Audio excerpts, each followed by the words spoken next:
আপনার এখন তো নির্বাচন হয় নাই, কাজে এখন তো ভোট ছাড়া আপনি কোন দল বড় কোন দল ছোট, মেজরিটি পার্টি ওইটা তো আপনি এখন নির্ধারণ করতে পারেন না। তাহলে সরকার যদি আগেই কোনো কোনো পার্টির প্রতি একটা মানে দৃষ্টিভঙ্গি রাখে যে এই পার্টি বড়, এই পার্টি মেজরিটি পার্টি, তাহলে তো আসলে অন্যদের কথার অনেক ক্ষেত্রে গুরুত্ব থাকে না।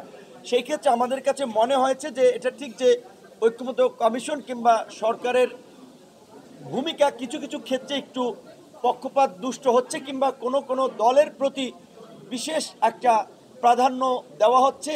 এইটা হলে আসলে তাহলে এই সংস্কার কিংবা এই সময়ের সার্বজনীন বিষয়টা আমার মনে হয় যে হারিয়ে যাবে।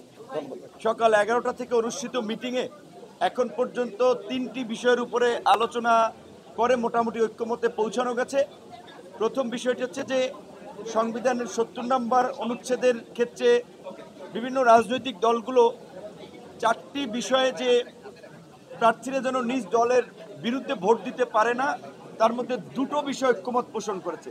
4টি বিষয় আলোচিত হয়েছে। একটি হচ্ছে যে অর্থ বিল, আস্থা বিল, জাতীয় নিরাপত্তা, সংবিধান সংশোধন। কিন্তু অনেকেই বলেছে যে বাংলাদেশে এই পর্যন্ত যে কয়েকবার সংবিধান সংশোধন হয়েছে অনেকটা দল এবং ব্যক্তির স্বার্থে, কাজে এই ক্ষেত্রে এটা এখানে পাশ করা ঠিক হবে না। জননিরাপত্তা বা জাতীয় নিরাপত্তার ক্ষেত্রে অনেকে দ্বিমত পোষণ করেছে। আমাদের দল থেকেও যেই 2টা চিঠিতে উল্লেখ করা হয়েছে অর্থ বিল এবং আস্থা ভোট, এই 2টো জায়গায় আমরা একমত পোষণ করেছি। 2 নম্বরে জাতীয় সংসদে যে 50টি স্থায়ী কমিটি, সংসদীয় কমিটি থাকে, সেই কমিটিগুলোতে আনুপাতিক হারে 50 ভাগ বিরোধী দলের প্রতিনিধিত্ব দেওয়ার কথা হয়েছে 4টি গুরুত্বপূর্ণ কমিটি সহ। সেটি তো সব রাজনৈতিক দলই মোটামুটি একমত পোষণ করেছে।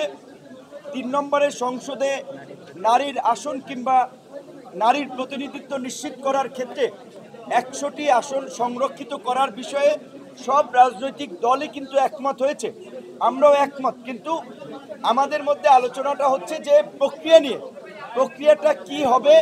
কেউ কেউ বলেছেন যে বর্তমান যে সংবিধান সংস্কার কমিশনের যে প্রস্তাব রয়েছে 100টি আসনের নারীদের জন্য ফিক্স থাকবে, কিন্তু প্রক্রিয়াটা সিলেকশন হবে না, ইলেকশন হবে, অর্থাৎ 100টি আসনে নারীরাই কেবলমাত্র নির্বাচন করবে। সেই ক্ষেত্রে অনেকটা ইউনিয়ন পরিষদ বা ওয়ার্ড পর্যায়ে যে 3টা ওয়ার্ডের বিপরীতে যেমন একজন নারী কাউন্সিলর কিংবা নারী প্রতিনিধি থাকে, ওই একই প্রক্রিয়া জাতীয় সংসদে হতে পারে, কিন্তু এইটা চূড়ান্ত হয়নি। এটা আমাদের জায়গা থেকে একটা জোরালো প্রস্তাব ছিল এবং এনসিপি সহ আরও কিছু কিছু দল আলোচনা তুলেছে, আমরাও কিছুটা কথা বলেছি। আজকে সম্ভবত আমরা যতদূর জানতে পেরেছি জামায়াত ইসলামী আজকের মিটিং প্রতীকীভাবে বোধহয় বয়কট করেছে, কারণ হচ্ছে 2-1টি বিশেষ দলকে প্রাধান্য দেওয়া বা তাদের কেন্দ্রিক সংস্কার বা জাতীয় ঐক্যমতের আলোচনাটাকে নিয়ে যাওয়ার একটা অভিযোগ বা প্রতীয়মান হওয়ায় এই অভিযোগ জামাত সহ আরও কিছু কিছু দল করছে।